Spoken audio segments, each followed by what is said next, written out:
أعوذ بالله من الشيطان الرجيم. بسم الله الرحمن الرحيم. وإذ فرقنا بكم البحر فأنجيناكم وأغرقنا آل فرعون وأنتم تنظرون. ترجمہ کنز الایمان. اور جب ہم نے تمہارے لیے دریا پھاڑ دیا تو تمہیں بچا لیا اور فرعون والوں کو تمہاری آنکھوں کے سامنے ڈبو دیا. ترجمہ کنز العرفان. اور یاد کرو جب ہم نے تمہارے لیے دریا کو پھاڑ دیا تو ہم نے تمہیں بچا لیا اور فرعونیوں کو تمہاری آنکھوں کے سامنے غرق کر دیا.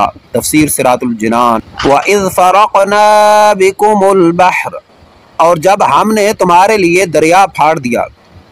یہ دوسری نعمت کا بیان ہے جو بنی اسرائیل پر فرمائی کہ انہیں فرعونیوں کے ظلم و ستم سے نجات دی اور فرعون کو اس کی قوم سمیت ان کے سامنے غرق کر دیا. جس کا مختصر واقعہ یہ ہے کہ حضرت موسیٰ علیہ السلام حکم الہی پر رات کے وقت بنی اسرائیل کو لے کر مصر سے روانہ ہوئے. صبح کو فرعون ان کی جستجو میں ایک بھاری لشکر لے کر نکلا اور انہیں دریا کے کنارے پا لیا. بنی اسرائیل نے فرعون کے لشکر کو دیکھ کر موسیٰ علیہ السلام سے فریاد کی. آپ علیہ السلام نے اللہ تعالیٰ کے حکم سے دریا پر اپنا عصا مارا. اس کی برکت سے عین دریا میں 12 خشک رستے پیدا ہو گئے اور پانی دیواروں کی طرح کھڑا ہو گیا اور آبی دیواروں میں جالی کی مثل روشن دان بن گئے. بنی اسرائیل کی ہر جماعت ان راستوں میں ایک دوسرے کو دیکھتی اور باہم باتیں کرتی گزر گئی. فرعون بھی اپنے لشکر سمیت ان دریائی راستوں میں داخل ہو گیا، لیکن جب اس کا تمام لشکر دریا کے اندر آ گیا تو دریا اپنی اصلی حالت پر آیا اور تمام فرعونی اس میں غرق ہو گئے اور بنی اسرائیل دریا کے کنارے فرعونیوں کے غرق کا منظر دیکھ رہے تھے. تفسیر قرطبی البقرہ. انبیاء کرام علیہ السلام پر ہونے والے انعام کی یادگار قائم کرنا سنت ہے.